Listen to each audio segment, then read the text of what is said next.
বলতে মানা, সকল লোকে কয়। উচিত কথা বললে এখন নিজের বিপদ হয়। উচিত কথা বলা নিষেধ, অপরাধ হয় মস্ত। উচিত কথা বলতে গেলে সমাজে হতে হয় অপদস্থ। উচিত মানে সত্য কথা, বলে না কেউ আজ। উচিত মানে উচিত কথা বললে সবার মনে হয় মাথায় পড়ে যেন বাজ। উচিত কথা বলো না ভাই, লাগে গালির মতো। ভালো কাজটি মনে হবে একদম খারাপ কাজের মতো। উচিত কথা বলাটা এখন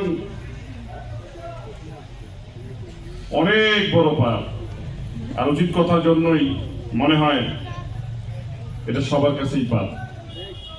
আমার প্রমতি বক্তারা যারা বলে গেছে এদের সারাংশ মনে হয় এটার মধ্যেই লুকায়িত আছে। কি বলেন?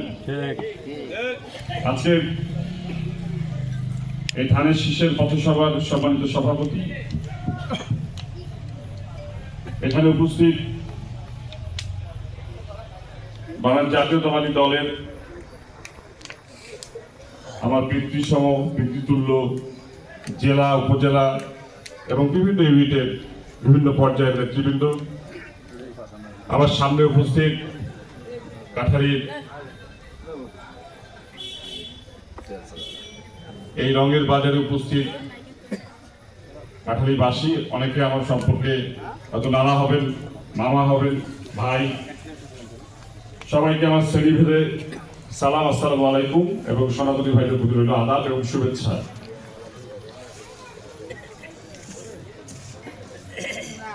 আসলে নির্বাচন তো আমাদের জন্য নতুন কিছু নয়। দুইবার উপজেলা পরিষদ নির্বাচন যখন হয়েছে, তো আমার মনে হয় যে এই নির্বাচনটা আমরা 2019 সালে করতাম, তাহলে মনে হয় এত ড্রেস রিহার্সাল করা লাগতো না। 6 বছর ধরে আসলে উপজেলা পরিষদে ছিল না, আর আমরা হচ্ছে যে আমরা অনেক কিছু আসলে তাড়াতাড়ি ভুলে যাই। উনি উপজেলা পরিষদের শেষ দিন পর্যন্ত যখন দায়িত্ব পালন করেছে, ওনাকে কিন্তু নির্বাচন করার জন্য ওই সময় উপজেলার যে নির্বাহী কর্মকর্তা ছিলেন, থানা ওসি ছিলেন, ইভেন সরকার দলীয় অনেক নেতৃবৃন্দ যারা ছিলেন, তারাও কিন্তু রিকোয়েস্ট করছিল যে আপনি আরেকবার ভোট করেন, এবং আপনারাও বলছেন যে ভোটে দাঁড়িয়ে আবার ভোট দেবো। কি বলেন নাই? কিন্তু মানে জাতীয়তাবাদী দলের ওই সময় নির্দেশনা কি ছিল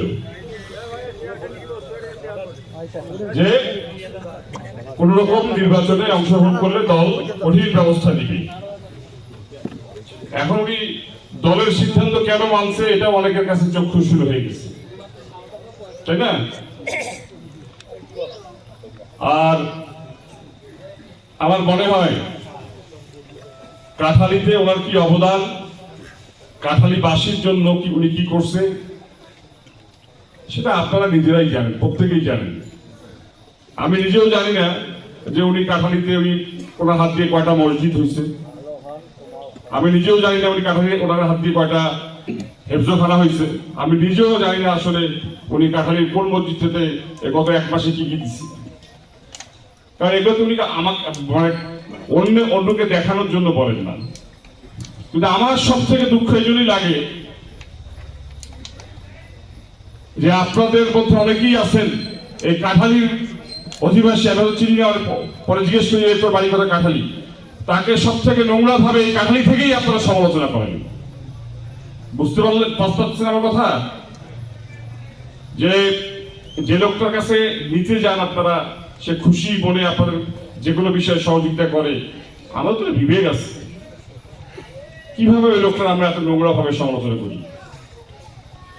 আপনি আওয়ামী লীগের লোক বলেন, জাতীয় পার্টির লোক বলেন, জামাত ইসলামের লোক বলেন, মামলা মোকদ্দমায় পড়ছে, ব্যক্তিগত সমস্যায় পড়ছে, জেল জুলুম হুলিয়া, কাজ পাশে দাঁড়াই নাই। ক্রস ফায়ারের আসামি, তার পাশে দাঁড়াইছি না?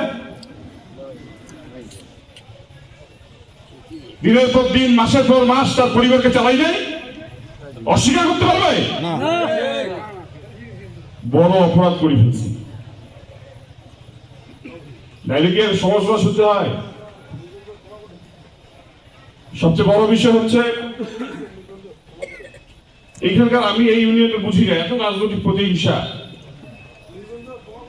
এখানে মানে সকালে মানে যে নিজের মত কোন মনের পরিভাষা বা নিজের মতামত যেভাবে প্রকাশ করে, বিকেল বেলা দেখি চেঞ্জ হয়ে যায়। আমি আমার ক্ষুদ্র জীবনে দীর্ঘ 16-17 বছরের অভিজ্ঞতা থেকে বলতেছি, এর আগের ইতিহাসটা আমি জানি না। কারণ যেহেতু কাঠালিতে আমার নানার বাড়ি, এখানকার লোকের কিন্তু যাওয়ার 3টে জায়গা। আমার আব্বার কাছেও যাইতে পারে, আমার আম্মার কাছেও যাইতে পারে, আর আমার কাছে তো সবাই আসে। কোন একজন অন্য ইউনিয়নে কোনো গ্যাপ থাকতে পারে, কাঠালির কোনো একজনও ব্যক্তি বলতে পারবে না যে ভাগ্নের কাছে এই বিষয়ে গেছি, ভাগ্নের কথা শুনে নেই। যদি বলতে পারেন হাত তোলেন।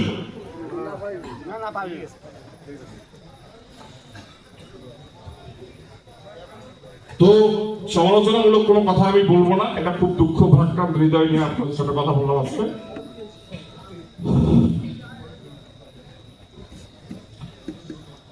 আল্লাহ চৌধুরী সাহেব যদি আপনাদের ভোটে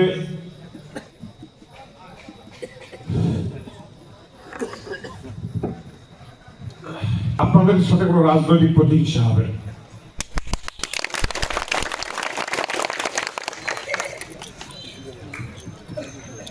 যে তাকে এখানে কারো বিরুদ্ধে আমাদের কোনো প্রতিহিংসা পরায়ণমূলক কোনো আচরণ আমরা করবো না। আপনারা যে যা করছেন ভালো করছেন, অসুবিধা নাই। তবে আমরা আমাদের দিক থেকে আমাদের কোনো রাগ নাই, কোনো অভিমান নাই। একটা বিদ্রোহ ভাষা লাগবে। তো দেখা গেল আমি নিজে ওই সময় সমাজকর্ম অফিসারকে বলতাম, আব্বাকে বলতাম। তো দেওয়ার সময় দেখা গেল আব্বা হয় নিজে তার বাড়িতে প্রশ্ন চলে আসছে, নাহলে ওই লোকটাকে ডাকি নিয়ে গেছে। কেন? যদি কোনো মেম্বার বা কোনো এলাকার লোককে দেয়, হয়তো তার বিনিময়ে টাকা পয়সা নিবে। এই জিনিসটা যদি না হয়, কারণ পকেটের 5 টাকা খরচ না হয়, ওই লোক যে যাকে কষ্ট করে একটা ওই আপনার বিধবা ভাতা বা বয়স্ক ভাতা কার্ড দিলেও সে অত্যন্ত ক্ষতিগ্রস্ত না হয়, তাকে কিন্তু সে নিজের হাতে সে কার্ডগুলো দেওয়ার চেষ্টা করছে। 2-1টা হয়তো আমি বাড়িতে দিয়ে আসছি।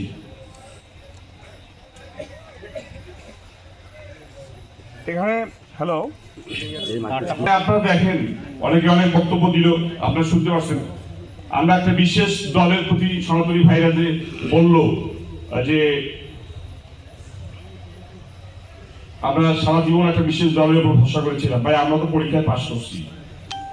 5 তারিখের পরে 5 তারিখ থেকে 9 তারিখ পর্যন্ত কোনো সরকার ছিল না। তা আমরা কি আমাদের এলাকার কোন সনাতনী ভাইদেরকে কি কোনো ক্ষতি হতে দিছি? আমরা ওই সময় আসলে ঘুমাই। সব 5 তারিখের পর থেকে রাতগুলোতে সারা রাত ফোনে বিভিন্ন ইউনিয়নে, বিভিন্ন পাড়া, বিশেষ করে হিন্দু অধ্যুষিত এলাকাগুলোতে, যেটা আমাদের একটা চ্যালেঞ্জ ছিল। কাকা, আমরা পাস করি নাই? হ্যাঁ, কোন সরকারি কোনো অসুবিধা হয়েছে? শুধু কি আওয়ামী লীগই সরকারি থেকে দেখে রাখতে পারে? বিএনপির লোক পারে না? পরীক্ষা কি পাস করে? 5 তারিখে পরে